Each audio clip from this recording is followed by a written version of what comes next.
welcome to the Second Life Book Club. My name is Count Draxula, as you can see here with my name tag, and we're here in New Orleans, the Garden District, to talk vampires. Okay, sorry, I don't know who writes my program. This is really ridiculous. We're here on Book Club Island number 3, and my name is Draxtor Dupre. I just changed my display name. And as I was told by a book club audience member, she thought it was very, very creative.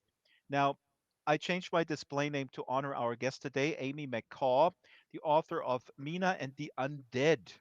And yes, Mina, the name of the main protagonist, alludes to Mina Harker, protagonist of Bram Stoker's original Dracula, which apparently came out in 1897. Well, we do our research here.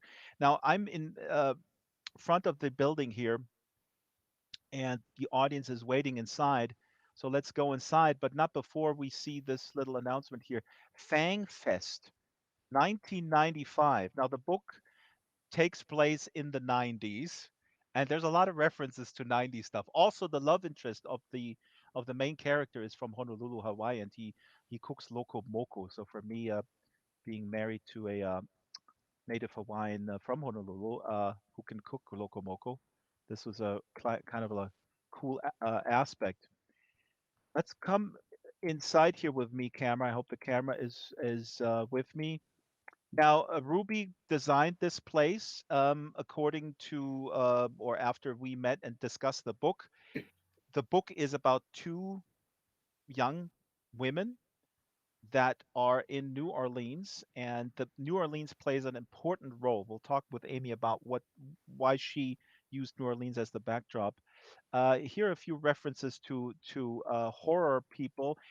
This building is supposed to be the mansion of the Macabre, where the two protagonists um, and their friends in New Orleans, they have these jobs where they play figures from horror movies and books as a tourist attraction. So they role play that to kind of scare the tourists, and then some real stuff happens.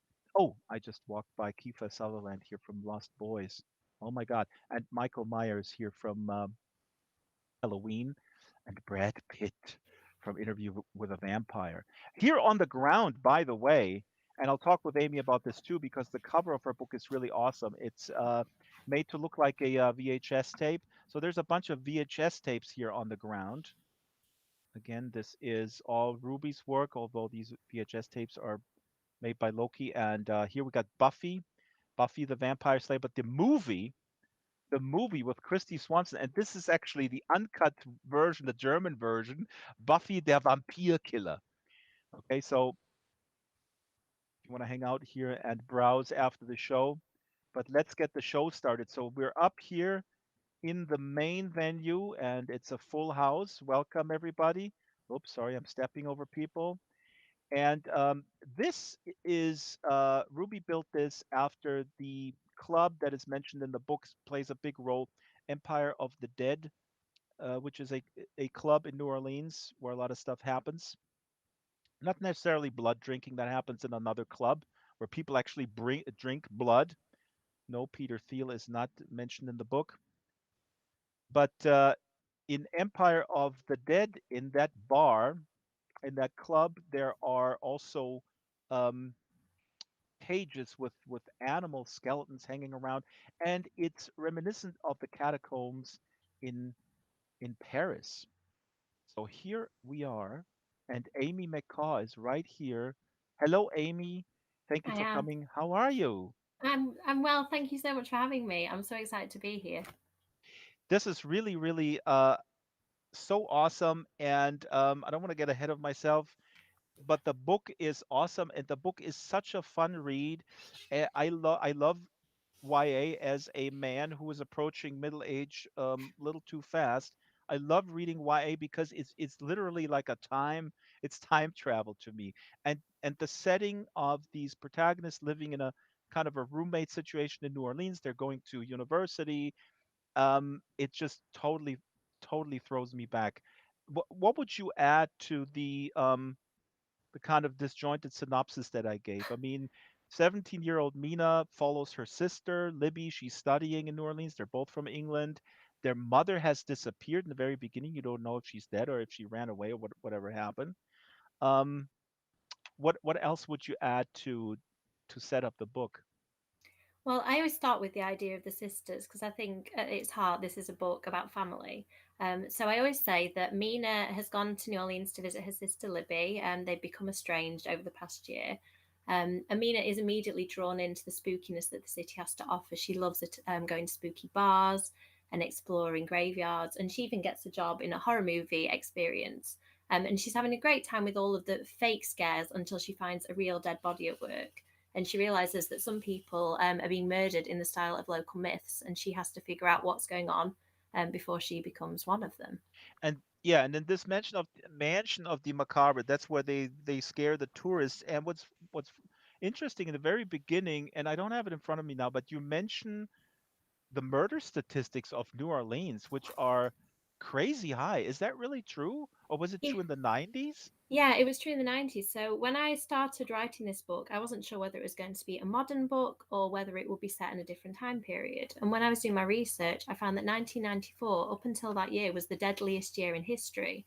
And that I think the figure is like over 450 people were murdered Yep. that year alone. So I decided that because it was also a similar time to the Interview with the Vampire movie came out, I thought it'd be really interesting to have this real period of danger and murder, paired with the supernatural murder mystery that is my book. That is really fascinating. But you can imagine that. I mean, I was in New Orleans twice, and there is a vibe there. And when it gets dark, it gets a little scary. I mean, I vaguely remember that. What is your connection with New Orleans? I mean, you're an English gal, and you I know you're obsessed with vampires. We'll get to that, why, and all this kind of stuff. I mean, this is an educational program, but it's also a little bit of psychoanalysis, I guess. But what is with this New Orleans thing? So I went to New Orleans in 2012, and I've always been obsessed with Interview with the Vampire. I think that was actually my first experience of vampires. So when I was 11 or 12, horribly inappropriate, I read Interview with the Vampire. And I just fell in love with the idea of the vampire, which, as you said, we would talk a little bit more about later. So when At I the went to age of City, 12, yeah, and I think I probably didn't understand a lot of the things in the book, but I think just your this. parents, are they as absent as the mother in your book? No, but my dad does own, or did at the time in the 90s, owned a video shop. And I was always a very Oh, clued in kid. I liked reading adult books, watching adult films. So I think a lot of that we kind of negotiated between us. Well, can I watch Child's Play? No, you can't. That's about like a serial killing doll. But how about, this PG film that's not quite as scary. So yeah, there was a lot of that in my household growing up. I think my mum probably didn't know exactly what Interview with the Vampire was when I read it. But yeah, that definitely started the vampire thing for me. And then when I went to the city, obviously I was already obsessed with the book. And as you said, it was that real undercurrent of danger that I found fascinating.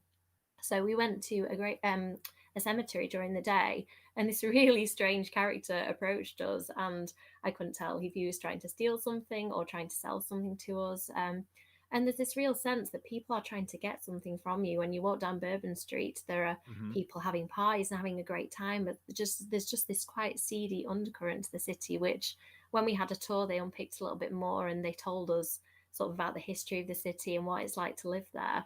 And I just thought I really need to write a book set here, but I didn't think it was my story to write somebody who lives there. So I ended up with a girl from Yorkshire like me, from the town where Dracula was set, which is also why I called her Mina, as you mentioned.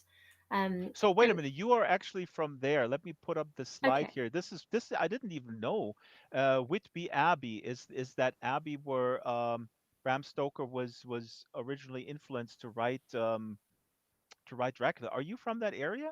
yeah, so I'm from about an hour and a half to maybe 2 hours away from there. I visited Oh, Whitby a lot. I absolutely love it. And I love the fact that you can sit on a bench where Lucy and Mina sat and looked out to sea and talked about Jonathan being away. And you can go and stand in that abbey. And I've always been really interested in where you can actually go and be immersed in a place from a work of literature that you really love. And I think that's right. why New Orleans left such a lasting impression on me, that I'd already got such a vivid idea of it in my head.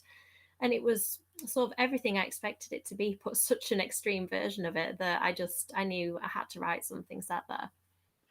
The setting is really good with their job of basically scaring the tourists, dressed up like horror movie characters and characters from Interview with a Vampire, and then Mina falls in love with Jared from Honolulu, like I said, and there's this quiet guy, and it's a murder mystery too. I mean, we have dead bodies, and what I found fascinating, without spoiling anything, I was actually for a long time convinced that the cops were involved. I was going to ask you. I mean, I mean, I guess, well, maybe they are. Let's just put it that way. But did you do this on purpose? You talented writer, you? Thank you. So I had something in the back of my mind. Somebody told me when I was in New Orleans that they sell T-shirts, and the New Orleans Police Department is called NOPD, New Orleans Police Department, and they also sell T-shirts that say "Not our problem, dude." And there's this seriously, like they sell these to Oh my tourists, God. and there's this real sense that the police are really ineffectual. And certainly at the time that my book was set, there was this feeling, I think, of division between the people who live there and the police. So that was something I wanted to play with a little bit. I didn't want the police to be completely ineffectual, because I think the police officer in my book, without giving too much away, they are making the best of a world where they don't know vampires are real necessarily. Right, So they are making the best of the situation that they're in and trying to solve a crime without having all of the information. And that's actually something in my second book, which is called Mina and the Slayers. Obviously, it delves into this other side of vampires, that there are people that may want to kill them. But also, it goes into the police a little bit more and their role and how they navigate this world where they don't have all of the information. right. And I actually meant that one of the cops was actually was the killer somehow. I don't know. Okay, so other people Yeah, have said that as well. I think yeah. the way I try and write a There was mystery just like is, a bunch of things, like when he said like, "Oh yeah, I'll drive you home," and it was, it's really, I mean, I haven't read a book like this for quite some time, like a really nice, fast-moving thriller. I don't want to call it fast food because that has this negative connotation, but it's just it is so much fun to read a book like this. We talked about this in the pre-interview, where I can interpret a bunch of things in there, and as a matter of fact, as you told me, there's somebody at university that actually uh, teaching your book as part of a course with kind of interpreting some stuff in there that you didn't even put in there. yeah, exactly. What I'm saying, I'm trying to do a sort of long-winded compliment that it's actually really difficult to write something this sort of fast moving and vivid, where the characters are so well drawn, the whole the place making, and the way the characters are situated in that place, in their living situation, the dynamic between the sisters, the mother being away. It's really well done and very sort of tight and sort of pared down to the essentials. So good job. Thank you. And quite a lot of people have said that it's an easy read. And at first I thought, hang on, is that an insult? I've written a really easy book, but I've decided It's it's a not. compliment. It's really, Absolutely. I I could think it's really hard to write an easy book, and a book that can help you just fully become immersed in it and be a quick, kind of pacey read. So I've decided that that's a compliment after I reading t- that I quite a few times. I can tell. I definitely would mean this as a compliment. Some may not, but I can tell you that from a musician's standpoint, this is actually extremely complicated to write a very very good pop song, and it's actually fairly easy for a good musician to play a good solo over a Charlie Parker tune. So I don't know. That's not a perfect comparison, but to write a book like this where the characters are so, like I said, they're vivid. They jump off the page, and it's unobtrusive, and it keeps moving, and you get right in there, and you understand this dynamic and those sort of feelings of resentment of the younger sister towards the older sister who also leaves, and we don't know where the mother is. Um, yeah, if somebody says makes a derogatory or says this in a derogatory way, I would just tell them, why don't you try write a book like this? How long did it take you to write this? It's difficult to say really, because I wasn't writing it under any deadline. I knew that I wanted to get it published, but I think when you're just writing for yourself, you can just take your time and you can go, oh, this bit isn't working, so I'll have a month to think about it. The first notes I can find of it are from 2016, and then in 2018 I got my agent. So I would say you're looking at probably a couple of years of a lot of editing, a lot of rewriting, and then with my agent we did 2 or 3 more rounds of edits before we even sent it out to publishers. So the book that you read is very, very heavily edited and refined down to the point. Whereas writing book two, I've only had a year to write and edit it. So that's been an entirely different experience where Mm. I've had to power through those moments where I'm sure you have this as a musician where, oh, this isn't working, it's really difficult, but I'm on this deadline, so I've just really got to do it. So I've enjoyed writing book two, but it was a completely different experience. I think they call it the second album curse because the Yeah. first one, you described this really well. I mean, you can sort of to create the first offering, you have time, you develop it over time, and it comes out is fully formed, and if it's a success, then the second one is arguably a lot harder. Stella here in the local chat says, I'm really looking forward to your background about why you became interested in vampires. Weren't vampire stories often associated with ideas of women's sexuality and suppression of women's sexual desires? Actually, we can jump ahead to that topic, why not? In the YouTube chat, Kitten Do says, looks cool. Hello, Amy McCaw says Kitten, and she couldn't come in world. So I'll pass this on to Amy. Kitten is a regular on the Oh, thank you, YouTubes. Kitten. Yeah, I'm really Now, glad for everybody who wants to watch it, wherever they're watching. I'm really appreciative. Thank you. you're also a part of the BookTube thing. There's so many Yes. questions. BookTube. I just learned about, actually, I knew what BookTube was. Listen, I'm not that old. I'm totally hip to what's happening. You are. Um, You're very up to date. right? I know what BookTube is. I know what Do you know Buffy the what book Vampire. talk is? What about book talk? That's a Oh, crap. thing. Right, is that what I thought it was called Book Tick, but Book Oh, Talk makes more yeah, book sense. talk is the TikTok version of booktube. So yeah, every time you think you understand, another platform like springs up to take you off guard, I think. Um, Now, what about actually, let's do a reading first. Right from the beginning of the book, let's do a little reading, and then let's talk about the obsession with vampires, if I want to call it an obsession. And I will also make, after the reading, I will make a confession. Okay. So stay tuned, and Amy will be reading from Mina and the Undead, which is out from uh, Euclid Publishing, or Euclid, Yes, I that's guess we right, pronounce it. UCLan. So it's a university press in the north of England, which I'm really pleased about because, as I said, I live in the north of England. Yeah, the Yeah, whole so cover. I mean, it's amazing. This is all. I have a bunch of slides from they work with students. I mean, it's amazing what they do. It's yeah, really it's a really cool. collaborative effort. I mean, we can talk about that later, but yeah, it's been a really COVID has made it less collaborative. But I think for book two, I'm already seeing like the input that these publishing students can have. It's been great. They should go into a virtual world and collaborate. They should. Now, please, Okay. if I can ask you to stand up and sit at this stool here. There you go. And now we're going to hear from the very beginning of Mina and the Undead. And what do we need to know? Do we need to know that? I don't think you need to know very much. I'll just give you a slight background. I like to Okay. read this extract because I think it tells you straight away about the relationship between the sisters and their mother. And I think that it just gives you a sort of gentle pathway into this world, and you get to have a little hint at about the Mansion Macabre, which is the place, as you mentioned, where the two girls work. So I'll start the reading now. When I was about 6, I went to school dressed as a vampire. It was Halloween, and I spent every break time stalking the Ninja Turtles and plastic crown princesses around the playground. Billy Hmm. White told me vampires weren't real, so I bit him. The pain was real enough. His skin popped as it broke under my teeth, and I felt a mean pulse of pleasure when he screamed. I wondered if he'd get a scar on his neck like my mum. Hers was a silvery line that was hardly noticeable, but it annoyed her when we asked about it.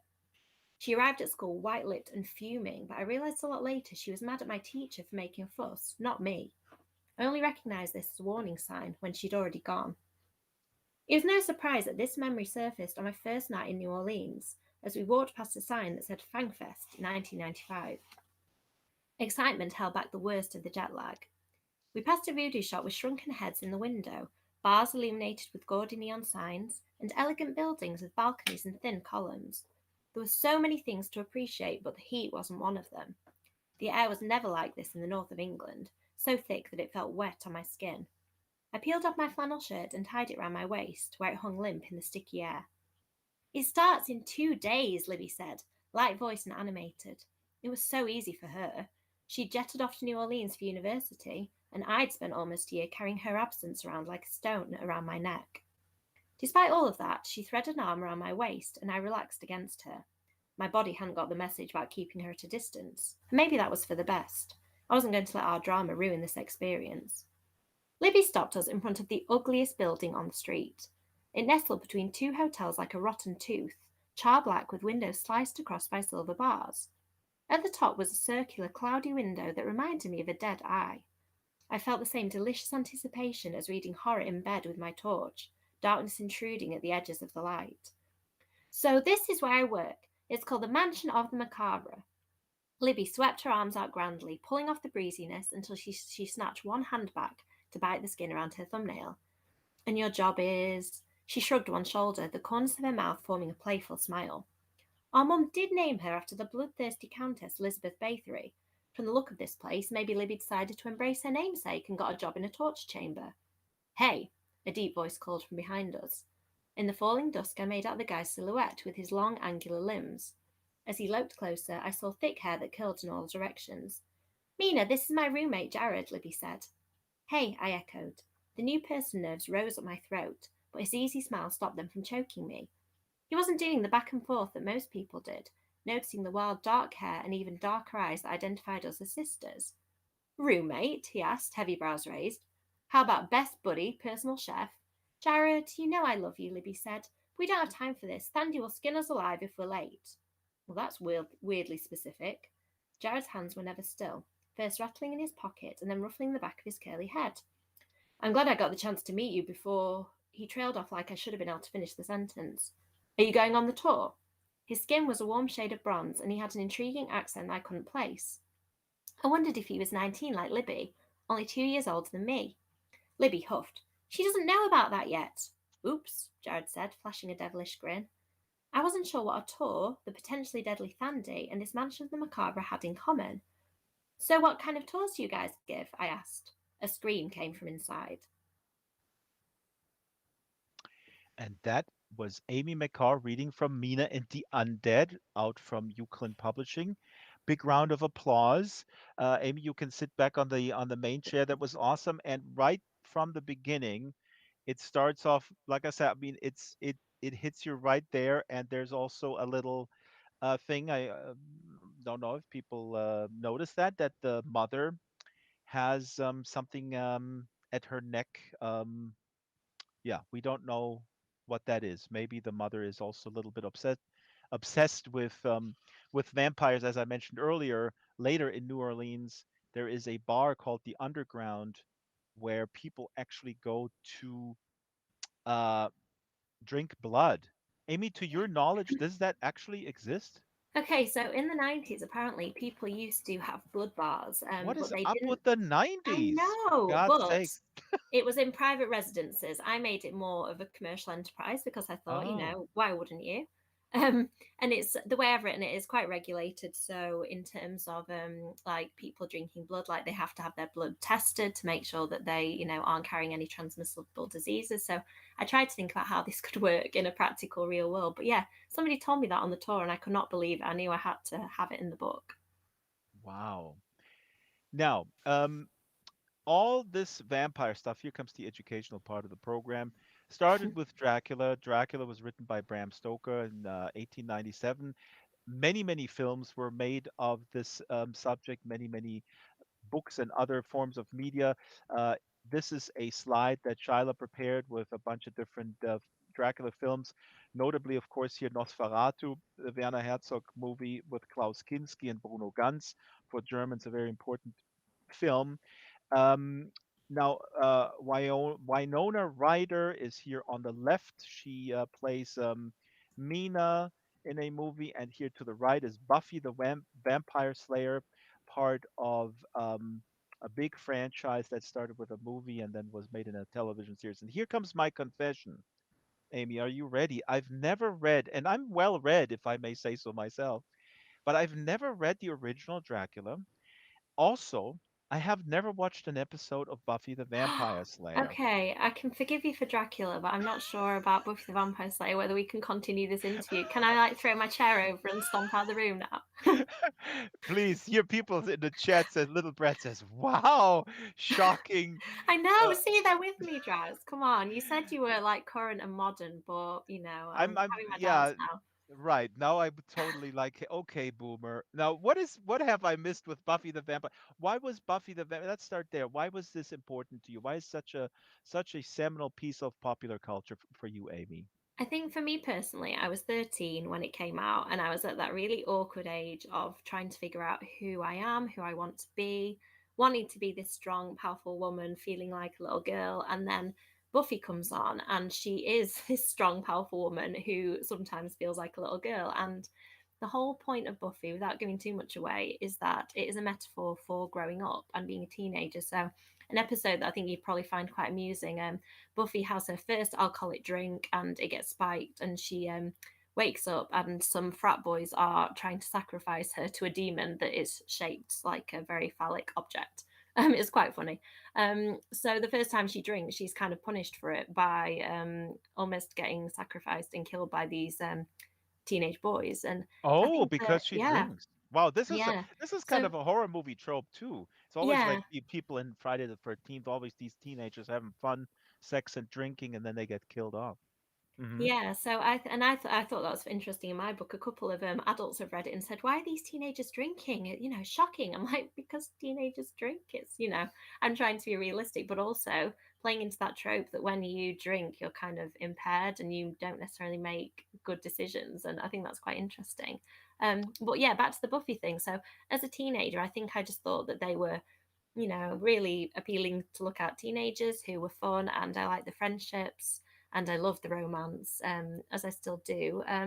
But I think as an adult watching it, you see what it represents, and it just has these really heightened emotions. Like, again, I don't want to spoil it for you, having not watched it, but Buffy has this boyfriend who becomes, he changes on her and becomes like actually evil in the TV show. But I think it Hmm. represents really beautifully how people aren't always who you think they are growing up. And I just think it's so clever, and you can watch it at different ages and get so many different things out of it. And it has some really amazing stand-up pieces that I think you would enjoy as a filmmaker. It has a musical episode. It has a silent episode where it's Does it everybody's have a voice. black and white episode? Do you know? I don't know whether there is a black and white episode. I'm sure there's black and People white in the chat tell me. sequences. If Yeah, not, then please I do. will I watch can't it. remember. I don't remember a black and white episode. But yeah, it's really important to me as a TV show, and I think after the Interview with the Vampire Witch, I really liked, and I still really like. I think Buffy was the first thing that I actually loved pop culture wise, and I still do. I still think from if you said, right, you can only pick one TV show, book, film, like anything, one thing from Right. pop culture to keep, I would keep Buffy the Vampire Slayer. I think I keep Knight Rider with David Hasselhoff, but Okay. okay, now she's gonna walk out on me. No, Uh, I'm totally with that. I people I here like say people I like say a bit of escapism. Shiloh says women watched it because of David Borans, who played Spike, I guess. I don't know. Yeah. So Was he interestingly, the I handsome watched it. guy? Yeah, when I was a teenager, I watched it for Spike. But as I got older, sorry, for Angel, who David Boreanaz, I watched it for him. But as I got older, I like Spike, who is the kind of, I think there are different types of vampire. There's like Angel, who is the brooding, like Louis from Interview with the Vampire, who they don't want to drink blood and they feel very remorseful about everything. And then you get like Lestat from Interview with the Vampire, and Dracula himself, and like Damon from Vampire Diaries, if anybody watches that. You get the vampires who are kind of fun and edgy, and they walk that moral line between good and bad. And that was Spike. So as an adult, I find Spike really fascinating and really hot, I'm going to be honest. But yeah, I did like Angel when I was younger, definitely. So and this leads us into what Stella was saying. Also, because in preparation, I looked into arguably also in popular culture, the big don't want to call her an elephant, Stephanie Meyer, in the room with Twilight, and Twilight was a huge phenomenon. I guess it still is, and she has a Mormon background, and her whole thing was that these vampires do not engage in premarital sex. They don't drink. Um, how do you like Twilight at all? And how do you square that circle of the vampires? Um, there is a sexual undertone, and I actually think the way you did it in the book is also really wonderful. The kind of courtship and stuff like that. I mean, the way you describe it is awesome. But your take on, I don't know if you have an opinion on Stephanie Meyer being so adamant with her Mormon values and sort of putting that on top of the whole vampire thing. To me, this I haven't read Twilight either and haven't seen the film, so I don't know. But it Oh, sounds like forgive you for something that. that is That's fine. totally incompatible. It does, it to some extent, and it doesn't. So I read Twilight when it came out in, I think I was in my early 20s, and I absolutely loved it. So I bought the first book when I was on holiday in Florida, and I was going to the Disney parks every day and standing in the lines and reading these books. So, the Florida heat's around me, and people are talking, and, you're going through this ride experience, and I'm reading a book. So there had to be something about it. And I actually just finished rereading Twilight, and I would say I didn't feel that complete obsession that I did the first time I read it, but I still really love it. And Hmm. it's completely different vampires, but I think there's so much scope in all forms of media, isn't there? Like from music, you can take a pop song and somebody can do it in a punk style Yeah. and classic rock style. The same song. I mean, I And certainly let me jump in here real quick. yeah, I don't I'm not bringing this up to say like, oh my God, this is weird that she takes a theme that has to have sexuality in it and is sort of, it's a requirement to put that in there because the vampires or their relationships or the blood drinking is a symbol for sexual relations. So if somebody comes in and says, hey, I can tell that story without that, that's not allowed. That's not what I'm saying. I just find, uh, you're the vampire expert. okay. But I So on that, interrupted you. yeah. Were just in the No, it's middle of fine. explaining it. It's fine. So on that subject, I would say that she is talking about that because Bella and Edward, the central conflict between them is that his vampirism sort of the extent to which it stands in the way of their relationship. And there is this whole thing Mm, from very early on. I don't think it's a spoiler to say that Bella has this thing that if she loves him so much and she wants to be with him forever, why can't she be a vampire? And I think her thought is that if they are on the same kind of playing field and she can be a vampire like him, then she, that there won't be any barriers to the relationship. So I hmm. think although the sex isn't there early on, it does come into it later. I think in book 4 maybe, um, but I think that it's still there. This idea of blood drinking being very alluring and forbidden and kind of intimate. Because Edward does end up drinking her blood at points, and it's for things like to save her life or to save his life. Um, so yeah, I think that is there, but I do think it's interesting with vampires. I really like a kids' book series called Isadora Moon by Harriet Muncaster, and Hmm. in that the vampires are cute and fluffy, and the main character is half vampire, half fairy, and they drink red juice, not blood, because it's Oh. aimed at 5-year-olds. And I find that really cool with vampires that you can go from the true blood vampire that is very sexualized. It's all about sex and the intimacy of feeding on somebody and having sex with them often is kind of happening at the exact same moment. So you can go from that to this very sanitized kind of cute Halloween costume vampire that 5-year-olds enjoy. I think that's really interesting about vampires, and I think that's why I think there's room for Twilight. And as you said, it does do things to the vampire myth that are maybe questionable, like having sparkly vampires that sparkle in the sun. That isn't the choice that I would have made for why vampires can't go in the sun, but it's a choice. And yeah, Mm. I find it interesting that there is that like range. But yeah, I think There's that a lot you're of right range. Yeah, yeah. that even in the kind of romantic YA angle that she takes, there's definitely an undercurrent of sexuality and tension and romance. How romantic you think it is that Edward kind of watches her sleep and is very controlling over her, I think, is a different subject. And as an adult, I think I saw that a little bit more. I wasn't sure how sort of positive. I don't know, like an experience it is. Some parts of their relationship feel quite oppressive reading it as an older person, but I still got completely drawn in by it and couldn't stop reading it on, reading it as a Do you mid oppress 30s it the person. control factor, the power relationship? Sorry, I missed that. What did you say? The you mean the power relationship between Yeah, them, so I or? think he is quite controlling and sort of wants her to be safe. So he does things like he turns up unexpectedly, he watches her sleep, and I think that that is taking some elements of the vampire trope because I think that Dracula does things like turning up at people's windows and watching them and Hmm. enticing them out of their bedrooms. So yeah, I think it is still playing on the vampire tropes, but I do think it's interesting for teen readers, like what they take away from that. Is that the kind of relationship that they want? Is that something that you should be kind of vying for? Well, in your book, like I said before, the relationship between Mina and Jared is a wonderful relationship that takes its time. It's very slow. It's very sweet. Really good people. He also cooks loco moco, which is a Hawaiian dish. That was like, oh my God, he's cooking loco moco. Somebody better look this up online and post the recipe to loco moco in the local chat. Um, so what was I gonna say? Oh yeah, as you were talking, you know what I was thinking? Like, oh yeah, there's all like, Mormons writing about vampires. There's vampires, kids books and stuff. Maybe vampires are real, and this is the PR department of the vampire people just pushing this into every little nook and cranny of popular culture, Amy. Maybe That was you're the just one of them. You're Yeah, just that an was the thing. agent. That was the thing about True Blood, wasn't it? That like vampires have been positioning themselves for Yeah, centuries to come out of the coffin, as they call it. Um, I find that really interesting at what point you yeah, go from a human who drinks blood by choice, as people do in modern times, even. They certainly do in New Orleans. And at what point does that become actual vampirism?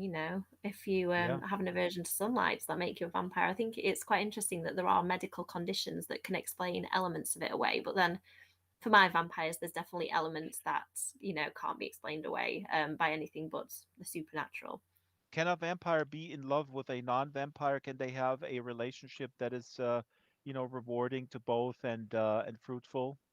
In my world, yes, but at a cost and with severe challenges in the way, and maybe relationships wouldn't be able to progress as they would, as it says in Twilight, that two Mm, humans having a relationship versus two vampires. There are things like a physical strength imbalance. One of them is very much faster, very much stronger than the other, which has its problems. One of them wants to suck the blood of the other until they die. That might be a bit of an issue that's a in a little bit of an relationship. issue. Yeah. Yeah, This is just a the small one. But I think that it depends on your mythology and your world. In Buffy, the idea of a vampire is that a demon has taken over the person and they don't have a soul anymore. And that's why Angel was interesting because he had a soul. He'd been cursed with a soul, so he had remorse. So I think that different authors make the decision about their mythology um, and decide which way they're going to go with that. And in my story, vampires are just people who have had something happen to them that has completely changed their body and given them these urges, but they still have a lot of the person that they were in them. But I think the longer they were a vampire, I think they may change over time. That's how I right. see it.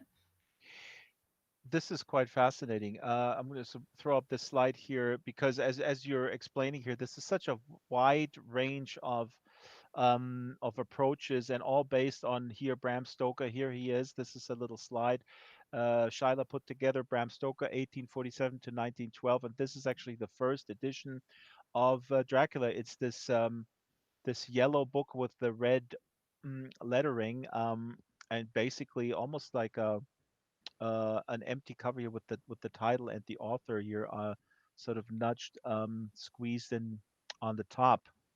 In the local chat, Star Magne has indeed found a loco moco recipe. So cut Ah, that paste and put it in your keep it. Um, Stella says here she's going back to the sexual theme. Drinking blood is still the exchange of bodily fluids. yes. Very Yeah, well. there is Yeah. that. And I think there's the sort of physical intimacy of the act, like where people can be bitten. So like there's the throat and the wrist, and then there's other like more intimate places. And it's to do with the where you can get a source of blood without killing the person, and sort of also satisfying the vampire. It is very interesting, and I think that somebody mentioned in the chat about vampire mythology. being used, as a lot of early mythology was, to kind of oppress women and frighten young girls that you shouldn't behave in a Yeah. certain way or a vampire may get you, essentially. I think that modern vampire stories have removed a lot of that, thankfully. I've certainly not intentionally put anything to that effect in my writing. But Well, yeah, sorry, I was just googling at the same time, so I wanted to check, and I was right. So have you heard of a book called The Vampire? It's a story actually, by Polidori. That was actually written in 1819, which oh, is something like, I'm just looking at 80 odd years before Dracula. So it's interesting that even in the early 1800s, people were writing fiction about vampires. this there has to be some vampires. I'm looking here, also eight oldest vampires in existence. If somebody can look this up and put it in the local chat, that would be fantastic. Um, as we're teeing up to the next reading, I also wanted to say that yes, no Buffy for me and no original Dracula, but did watch The Lost Boys with Kiefer Sutherland. So Yes. I love I See, love I love that movie. that's Yeah, my favorite vampire movie, even more yeah. than the Buffy movie. I just think it is, from the moment you hear People Are Strange by the Doors playing, um, and you see the sign that has the population of, I think it's Santa Carla, the location, and it's crossed out to account for all the murder victims. Like the numbers just keep going down that lives there. It's such a kind of clever, entertaining look at vampires and such a fun film. I would always recommend that if you're not sure if you're into vampire stuff. I feel like you would be if you watched that film. Here it is, The Vampire, as you said, John William Polidori, taken from the story Lord Byron told as part of a contest among Polidori, Mary Shelley, Lord Byron, and Percy Shelley in 1819. Wow, the Yeah. same contest produced the novel Frankenstein. Yes, it did. So Mary Oh, Shelley wow. wrote the initial, I don't know whether it's a short story at that time, but they all went away. I think a group of writers were staying together and it was a stormy night and they went off around the house where they were staying and each sat in a room and wrote something.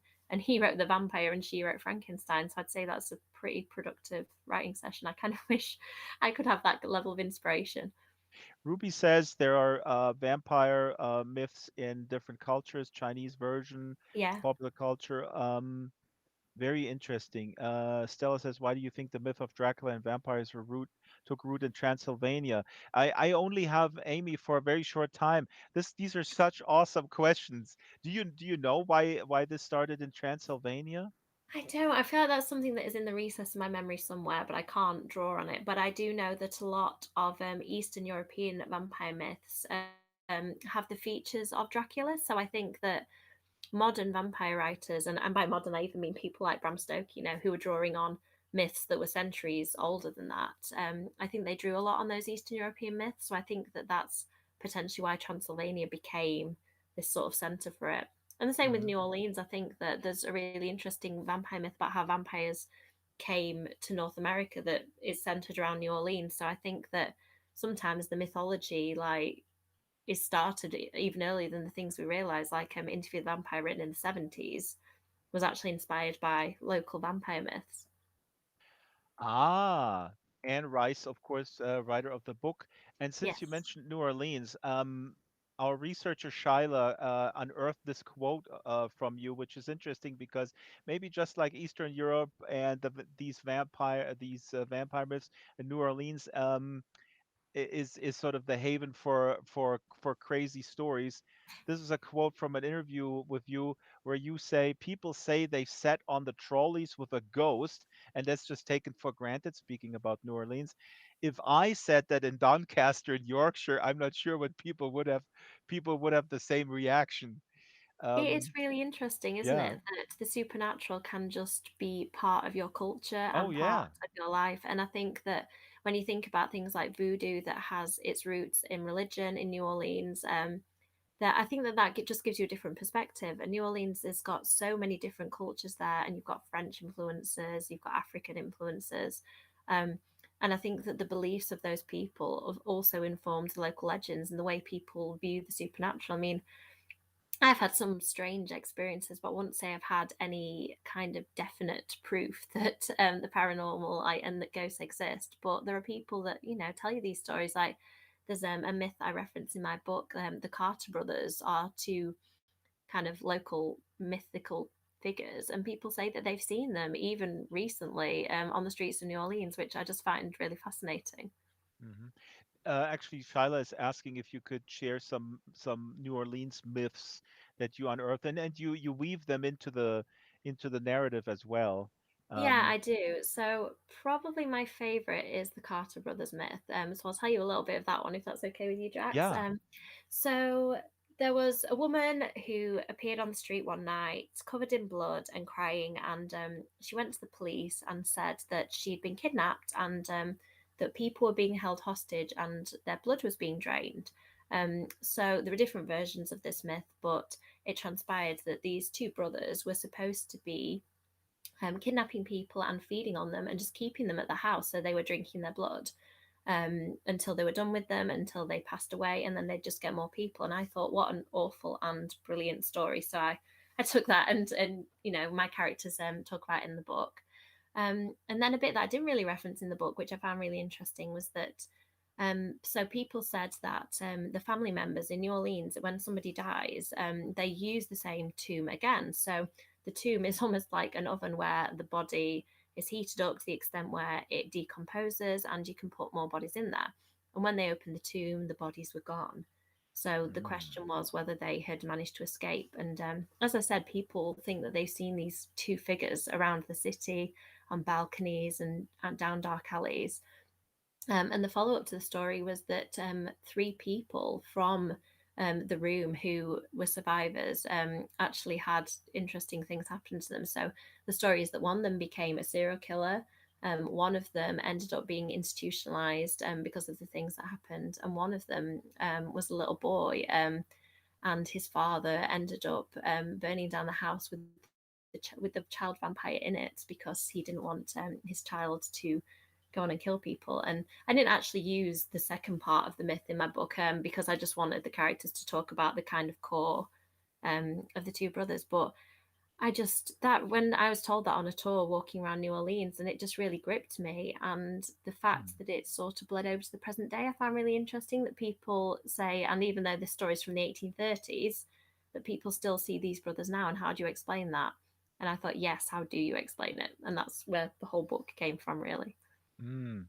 And put a few links here also in the local chat. Vlad the Impaler, Vlad Dracul Yes. from Romania. This goes back to the 14th century.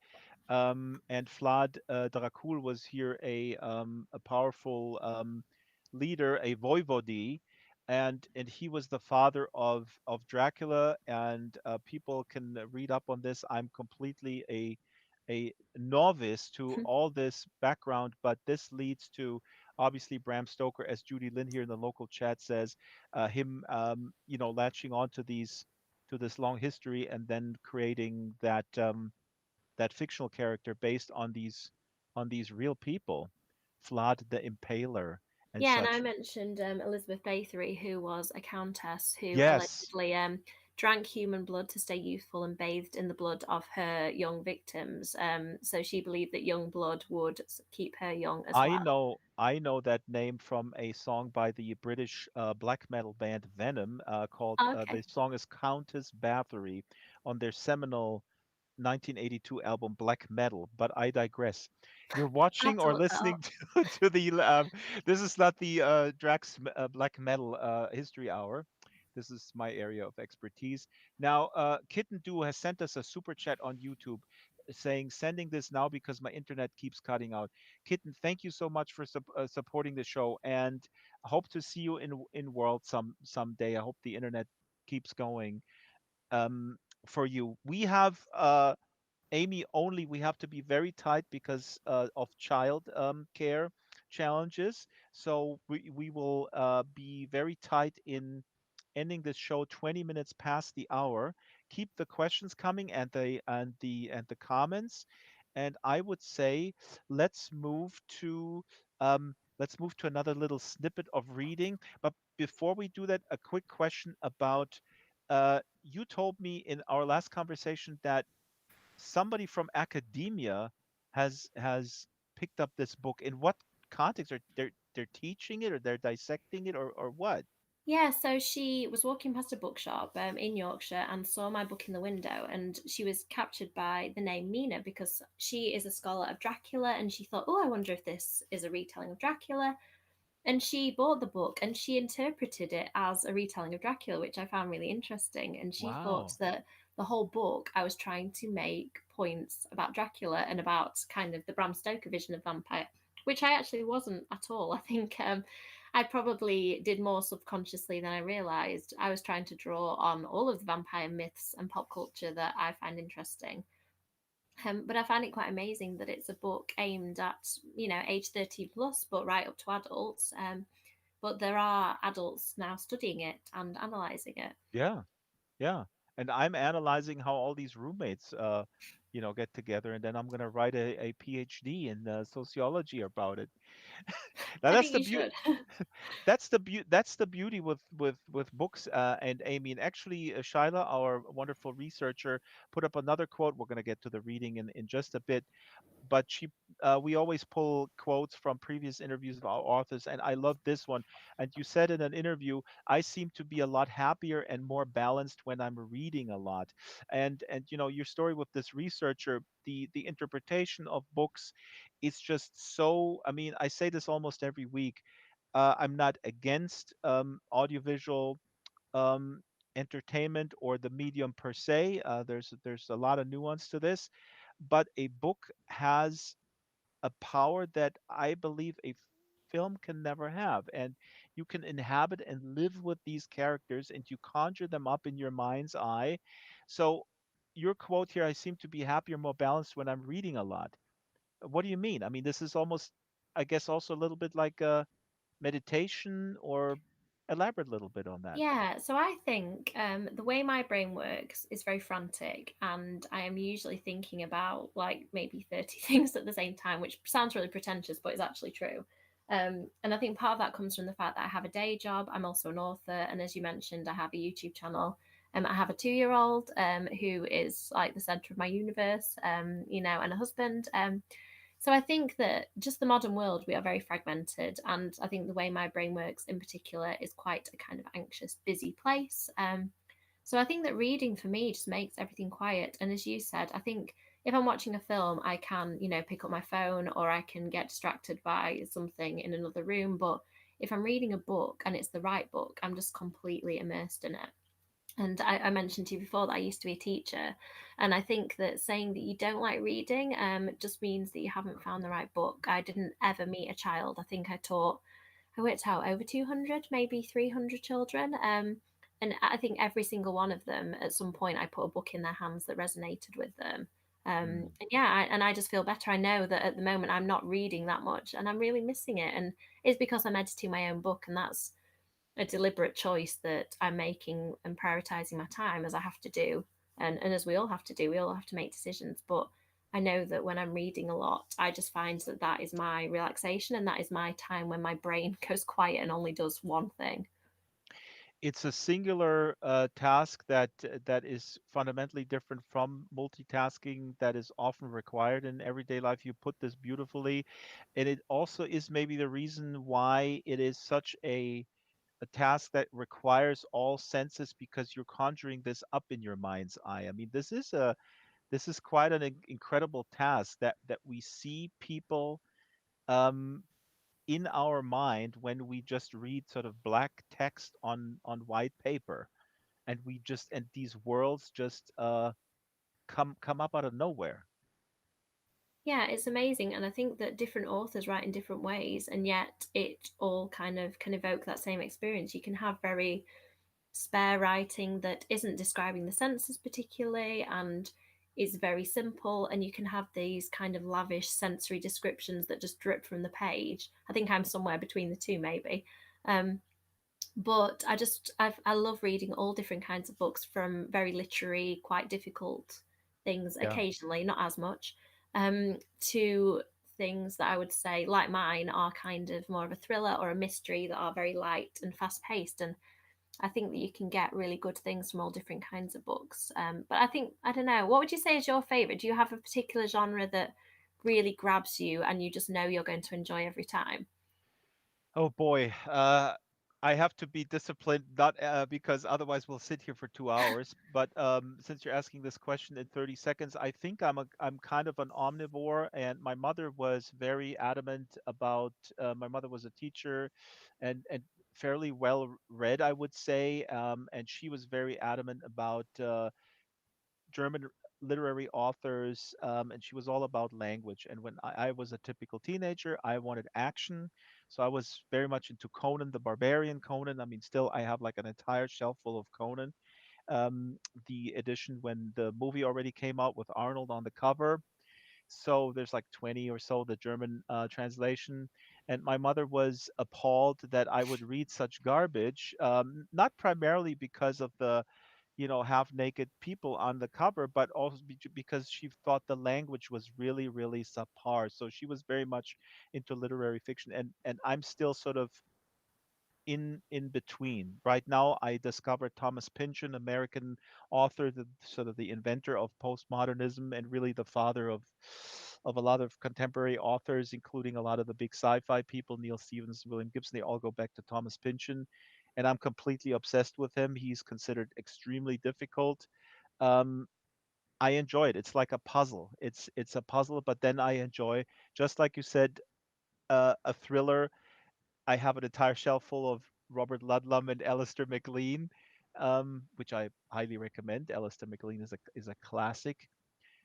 But yeah, like we talked about, I think it's important that you convey to children or young people that there's joy in this task. And it's difficult because reading is something that needs to be learned.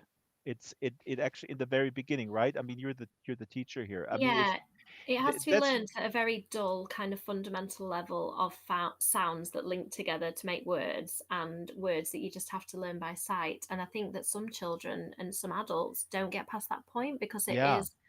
it is demanding. And even as an adult now, I read quite a lot on my Kindle, and I'm forever looking at words in the Kindle dictionary that I don't know the meaning of, um, and I have no idea how to pronounce them. And So that yeah, and I think that that is really such an incredibly important thing to convey, that this task that is a little bit annoying and is a little bit maybe doesn't feel great because it's work, that this work leads to the payoff is huge.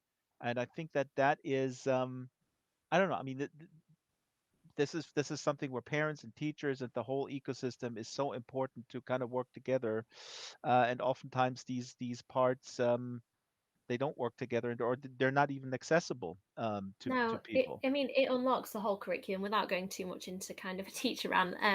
I don't think if you can't read well, you can't access any other subject because you can't read maths problems, you can't read the instructions of a science investigation, you can't really immerse yourself in history without reading first-hand accounts. So yeah, and I think there's different ways to read. You can listen to audiobooks, you can read manga and comics, some of which have very little text in them.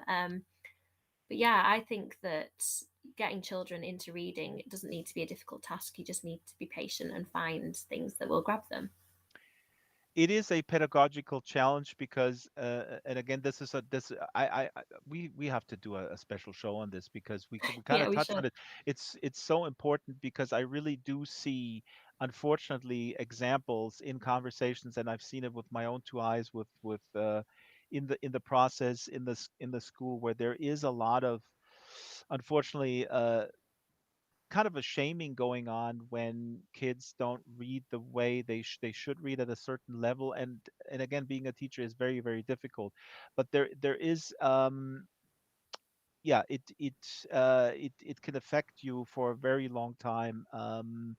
The sort of, I'm using the term public shaming in the classroom when you're not reading as fast or as good as you're supposed to be at a certain grade level or whatever, and you kind of internalize that, and that's a label, and you just associate reading not with joy but with with very, very bad emotions, and that's really a problem. Let's go to another reading here before I go on this long, long thing. So the book stand will magically appear out of nowhere, out of the ground. Here it is, and you just have to click on it, and then he will stand. And the next read is where Jarrett, Mina's love interest from Honolulu, he's a student at university in New Orleans, and he talks to Mina. And as we mentioned before, they role play. That's their job at this mansion of the Macabre. And a little bit later, there's also a hunt going on. We love hunts, so just a little bit of the setup. Yes, okay. I'm just figuring out how to stand up and then I will get to it. So, yeah, Jared is known in the books for being a person who delivers a lot of the information. So, he tells a lot of the stories, and I think that he is a good storyteller. So, at this point, Jared is going to explain a little bit more what I mentioned earlier about how vampires came to be in New Orleans. You're into vampire stories, right? I know a good one about the convent if you're interested. Always, I said. Libby groaned. You and your stories. Jared ignored her. Do you know the one about how vampires came to New Orleans?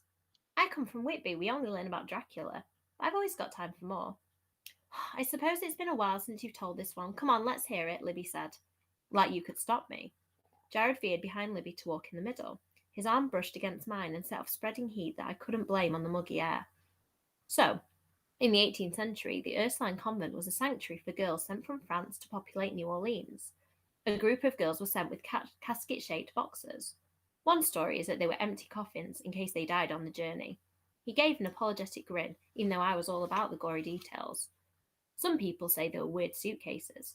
Either way, the nuns locked the caskets on the third floor of the convent and closed the shutters. You saw those windows set into the roof? That's the attic where the caskets were kept. I pictured the small, shuttered windows shielding a gloomy attic from daylight, with a row of coffin-shaped boxes along one wall. If they were ordinary suitcases, why did the nuns lock them away? Good question, Jared said, pausing to look both ways as we crossed a road. Suck up, Libby muttered, that could have been aimed at either of us. Jared continued as if she never spoke. At the time, there were reports of the windows bursting open around midnight. Some people saw ghostly figures flying out of the building. The nuns had the windows sealed with screws blessed by the Pope, but it did no good. Something left the convent under the cover of darkness every night. So were the sweet little convent girls vampires? I asked. That's one version of the story, Jared said. My favourite is that the innocent casket girls unknowingly brought vampires over from Europe. The coffins kept them safe from sunlight on the journey. When they arrived in New Orleans, the creatures went out on the town and then returned to the safety of their coffins in the convent attic. The story went around for years, and two paranormal investigators came sniffing around in the 70s. They had this great idea to camp outside the convent walls. Ugh, this part gives me the creeps, Libby said. Only this part. I was enjoying every gruesome detail. I presume they didn't go home disappointed, I said. Sadly not, Jared said, his tone turning sombre. The nuns found them the next morning. Both bodies were shriveled husks, no blood left in them or on the ground. The thing is, they camped right outside the gate we saw. Where the girl was mugged, I said, catching up. Libby waved a dismissive hand before he even finished. People are killed in a lot of places. It's called a coincidence. Sensitive much, Jared said, raising his eyebrows. The girl's not necessarily dead. Come on, Libs, you have to admit it's weird. It is weird, I said, talking and thinking fast. And if it's a coincidence, it's a pretty big one. A realization stopped me there. I'd grasped the goriest explanation exactly like Mum would have done. I'd always worried that her future was waiting inside me like a dormant disease. She'd written it out when she named me after the girl in Dracula, the heroine who barely got away. And that is Amy McCaw reading from Mina and the Undead, out now from Euclid Publishing. I That's always right. get tripped up because UCLA, I went to UCLA and it's like the first, so I was like, what? I'm reading UCLA Publishing? No, Euclid Publishing. Um, Now, let's talk a little bit about BookTube. Now, you're part of BookTube, and again, okay, Boomer, I know what BookTube is. These are people who are doing book reviews and stuff like that on the internet and on YouTube. And I have a few slides here of your thumbnails. This is the October wrap up in November. TBR Stack Bookshop Day, London Halloween events, book and merch hall. Here you are in front of a shelf with tons of stuff. Here you are again in front of a shelf interview with the author. This is a author Josh Winning that you interview. So you interview people. You have here you go. 2022 reading goals and mini book haul. Now, all these are actually really great YouTube thumbnails. I love them. And you're in front of your huge shelf. 2022 TBR books I'd wanted to read in 2021. Here you are with an entire stack. I mean, first of all, real quick, I mean, people ask me the same thing, like, how can you read that much? And I say, well, I don't really use social media that much at all, and I don't watch television. I watch the occasional documentary, and I keep up on the news also by reading, but I don't, news means more documentary and the daily news, of course. But what's the trick for you, Amy, with like reading? And not, let's be clear here, this is not a competition. I do keep track on Goodreads, but people go like, oh yeah, people just display that. They're like, oh, I read 100 books. I keep track of it, so I know what I read, and this is just a form.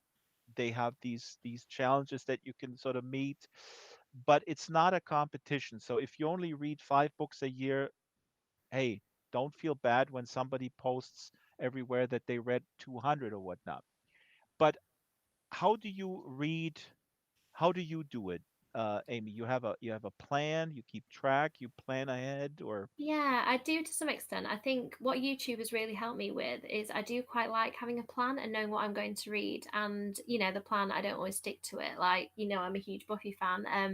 And Kendara Blake's new book is a Buffy book in every generation. And my copy just arrived. So I know that I'm going to drop everything and read that book. So I'd planned to read other stuff and I'll read that instead. Um, so I think planning helps for me, but also I have specific times of the day that I find are good for reading. I breastfeed my little boy, so I tend to find that when I'm feeding him, that's a really nice kind of moment, like we're having a cuddle and I'm reading at the same time. Interestingly, he tries to take my books from me now and says, "Books, read, mummy." I'm like, "You can't read that book yet." oh my God, So that's he funny. sits there, like I was reading a True Blood book the other day, and he's there, like looking at the blood trickling down the cover. I'm like, "Oh, I'm glad you don't know what that is." But yeah, so I think that I just fit it into my day. Like I read when my husband's driving. He quite likes driving. I'm indifferent towards it, so I Wait, you read. read in the car without Yeah, throwing up? yeah, I read when he's Oh my driving. gosh. My son reads in the back too, so he's there with his little board books, and I read my book. My poor husband has to drive, so he can't read while he's doing that. I just find ways to fit it in. I listen to audiobooks when I'm cooking or when I'm driving. I just because I love it, I make it work. And I think there's people that you see that read 200 or 300 books a year.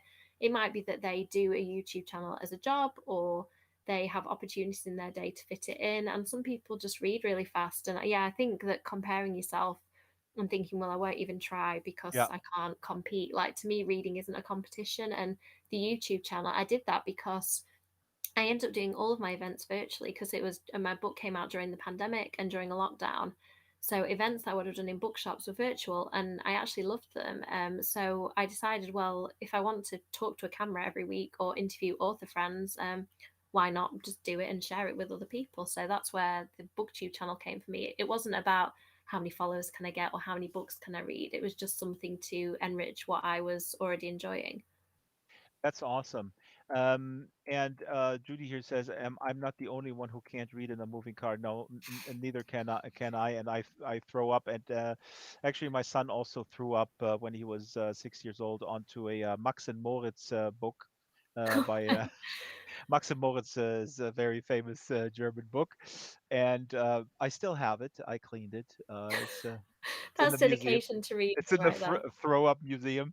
But no, I mean, so yeah, this is fantastic. And again, let's just stress that again, this is not a competition. Cory Doctorow, who's been on the show a couple of times, well-known author, he actually does read about 300 books per year, but that is also literally his job because they send it to him to review and to blurb them. And there's a certain sort of skill to read in a specific way, I guess, if he reads just to write a review or a blurb. I mean, just, in quotation marks, maybe that's a different type of reading than reading for pleasure, or something that he would choose himself, I guess, right? I mean, that there are many different ways how to read. Yeah, I Um, mean, I've been asked to blurb books, and what I try to do is only read books that I would choose to read myself and that I would enjoy anyway. Because I yeah. think as soon as I have tried in the past to read books that people have sent me that just aren't my thing, and I now just don't do that. I only read books that I'm very likely to enjoy, and that's why I tend to like finish books. I'm not a person who puts a book down when I've started because I'm so selective now what I read. I usually get it right, I think, and know what I like. But in this stack here on this photo, you have so many books that you Yeah. wanted to read. But so you do, last question on this. Do you, in the beginning of the year, do you lay it out and keep I'm fairly organized and regimented that way. I'm also a Virgo. Maybe that's why. Who knows? But this kind of works for me. And people look at me and go like, "Oh my God, Drax, you're like taking all the fun out of it, all your planning." And I always, retort with like, you know what, the kind of planning gives me actually the fun pockets in between, but I need that frame. The frame is part of the fun too, and then within the frame I can be very flexible, as opposed to if I have absolutely no frame, then it's just chaos. Oh, I hear the child waking up. Oh my God, we got to wrap it Yeah. in 8 Oh minutes. no, it's fine. Don't worry. His daddy's here as well. He's on hand to help. Yeah, we've both had laryngitis actually, so you can hear him coughing in the background. That's why my throat has this husky tone to it tonight as well. Yeah, we both lost our voices last week, so that wasn't particularly fun. So the question, do you lay it out at the beginning of the Oh year yeah, or sorry, like, I got on a toddler tangent. Sorry about that. yeah? So I don't lay it out the whole year. I do it month by month. However, what I've started doing because I'm quite new to this YouTube thing, is talking like say in the Halloween season. I talked at the beginning about books I probably wanted to get to, and when it came to winter, I thought, oh, it'd be fun to read some cozy wintry books or some like terrifying winter horror about isolation in remote locations.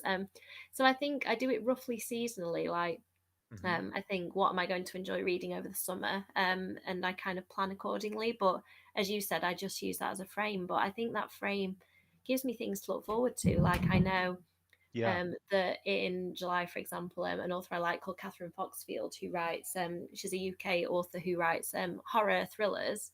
I know that her books come out every July, and I'm already kind of thinking, oh, I wonder what her next book will be.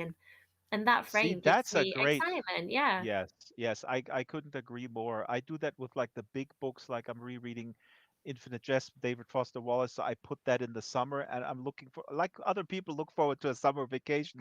I'm looking forward to reading a freaking 1,000 page book with 300 pages of footnotes, and people go like, "Are you nuts?" And they're like, "No, I love it." Okay, so we have one more quick reading, but I'm gonna just want to give a big shout out to Euclid Publishing, and Euclid Publishing is out of the University of, refresh my memory here. I have it somewhere. Yeah, so it's the University of Central Lancashire, in the north of England, There you go. and Yes. yeah, their publishing program. The whole idea of it is that they actually learn on real books. So at the moment, there is a group of publishing students who are planning some of the marketing for my second book, which comes out in September, which is the sequel to Mina and the Undead.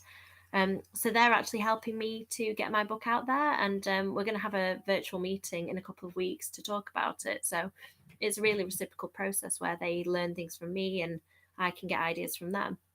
See, you can meet in Second Life because you can build the book in real time. You can make it big, you can make it small, you can change the colors, you can change anything Yeah, you want. it's given me a real new perspective using Second Life, I think, of how you can, like you said, about going to meet people like in their house that they've built, rather than Well, just we seeing a do this. I little. mean, with the videos that we produce, I mean, we meet several times a week, and we literally meet in a white space or empty, or with Ruby who builds the sets, and we discuss things, and then we do it in real time. So we say, hey, how about moving that house over here, and then we move it, and then we put something else out there. Right now, I'm making your book. I'm putting your book into the camera, making it very big here, so Cool. people can see, because the design is actually really cool. It's like a VHS tape, but yeah, I mean, that would be something that these students might actually enjoy. It's a lot more immersive, and the sense of presence is heightened than if you just do this on a Zoom call with a screen share of, let's say, Photoshop. But this UClan, what they do is really amazing. I mean, the students learn hands-on, real life design. and campaign of books. And like I said, I was very impressed with the sort of consistency and look of your website, and the book design is very cool. Thank you. Well, the website and, as you mentioned, the YouTube design, that is my husband. So he's learned how to do all of this.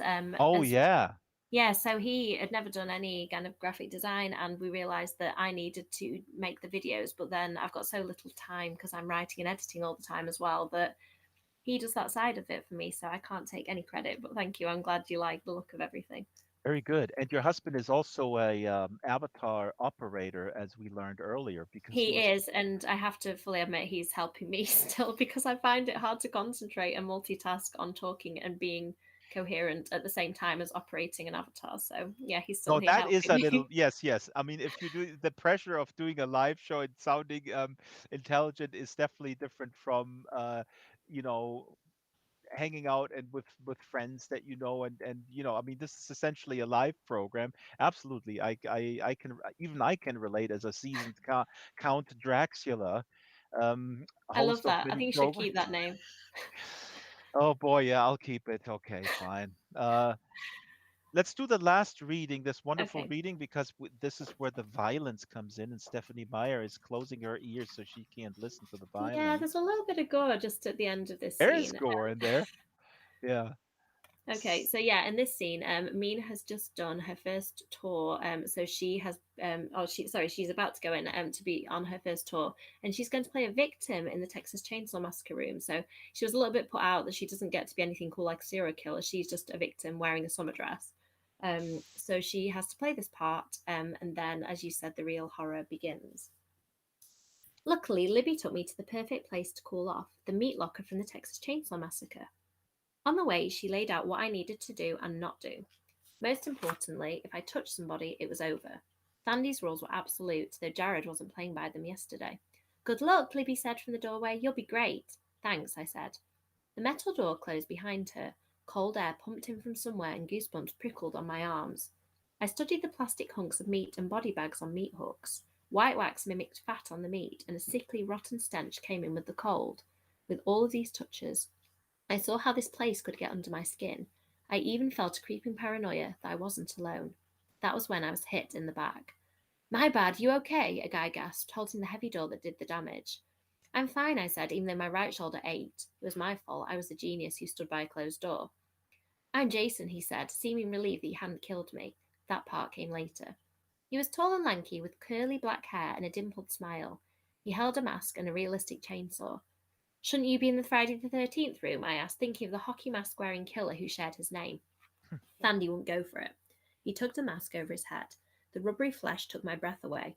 It looked like shriveled pieces of human skin held together with thick black stitches. With the mop of brown hair attached to it and his blood-stained shirt, the effect was chilling. I'd better get into position. He hid behind a massive hunk of meat in the corner. It dangled from a hook, turning slowly. When the lights went down, the props were even more believable. I slipped easily into character, excited to prove myself. The door opened with a piercing creak. Della bobbed up behind the group with a quick thumbs up, and I held back a grin. This time she came to support me. As instructed, I ignored Libby and targeted a girl at the front of the group. Her hair was blow dried into a Rachel, and she had Jennifer Aniston's poise to go with it. Please, help me, I gasped. Did you see him? Him who? She asked, flipping her hair. She put on a good front, but her gaze flitted between the fake meat and plastic wrap bodies suspended from very real meat hooks. With a gurgling howl, Jason leapt out, and my ear-busting scream rivaled the roar of his chainsaw. Chaos tore the group apart. Libby had told me to lead them towards the exit while she herded from the sides, but it was a challenge. We had to push between the body bags and hunks of meat. The rotten meat stench was so thick that my skin felt scaled with it. I forced my bare shoulder between two body bags, static rippling over my skin. All around me were slack faces and dead eyes captured behind the clear plastic. The shrieking horde pushed from behind me. Their exhilaration fed mine. When the golem was over, I sagged to one side as the crowd rushed past, squealing and elated. Della slowed down to whisper, "Good job, girl." Libby jogged past, sparing me a wink before she led the screaming group into the next room. As soon as the door shut, Jason sprang up. Adrenaline flared and my hands made fists. God, that mask was realistic. I once read about a murderer called Ed Gein, an inspiration for the Silence of the Lambs. He stitched fragments of human skin together to make gloves, a lampshade, and even a dress for his mother. Jason whipped the mask off, and his skin glistened with sweat. He was so smiley that my fingers unclenched. You did good. I'll be sure to tell Thandy. I gotta help out with the Chucky tech. Do you need me to get to you to another room? No, that's it for me. I had a strong desire to put on shoes and shorts. I need to find Heather. Taking the stairs two at a time, I fantasized about getting paid to do this if Thandy approved of my performance. The landing was quiet, with everyone else playing their roles on the tour. I heard shrieks and relieved laughter from somewhere on this floor. Heather wasn't in the hallway, so I tried the changing room. Both sides were empty. I was planning to change out of the dress when I heard quiet footsteps. By the time I got into the hallway, no one was there. From this angle, I was facing up a steep flight of stairs with an open door at the top. It was hard to pinpoint what made me go up there. I had to find Heather, and she could have been upstairs. I also relished the prospect of exploring the mansion. There was a spot of blood on the second stair, a glossy jewel that was wet and crimson on the grey carpet. If I'd been anywhere else, I'd have guessed that someone had a nosebleed or sliced their hand on a prop. Since this was the mansion, Thandi was probably working on a new room. I didn't really expect to find Heather up there, but it gave me a good excuse to snoop around. Further up the stairs, there was more blood, a splash this time. I brushed off the touch of doubt and went on. That was when I saw the pool of blood at the top of the stairs. Ooh, and Dot dot dot. here's where the violence comes in, the real violence, and it's not more role play and movie role play. Amy, this is really awesome, and we're gonna wrap it because the little one needs their mother. Yes, he we does. Thank you. appreciate we appreciate it very, very much. Thank you, Amy. Thank you, audience. Thank you, Kitten, on the YouTube channel. uh, Please subscribe and consider joining the YouTube channel. The Second Life Book Club happens every Wednesday at 12 o'clock Pacific time. Right here, the email of the program is slbookclub@draxtor.com. Also, if you want to put this in the local chat, what are you reading right now? Put it in the local chat. Amy, you as well. I'm going to rattle through the credits real quick. What are you reading? What can you recommend? And I will collect this and put it into the group chat a little bit later. The show is produced by Isabel Sharon, Shyla the Super Gecko, and myself. The master builder is Ruby Geek. She builds everything. It's absolutely fantastic. She also makes the avatars. And next Wednesday, we have Cortia Newland, who has been here before, an incredible writer with A River Called Time, which blew everyone away, not only us. He's back with a collection of short stories called Cosmogramma. That's next week. And Korche Newland is, of course, also a television writer. He writes the Small Axe program that is directed by Steve McQueen.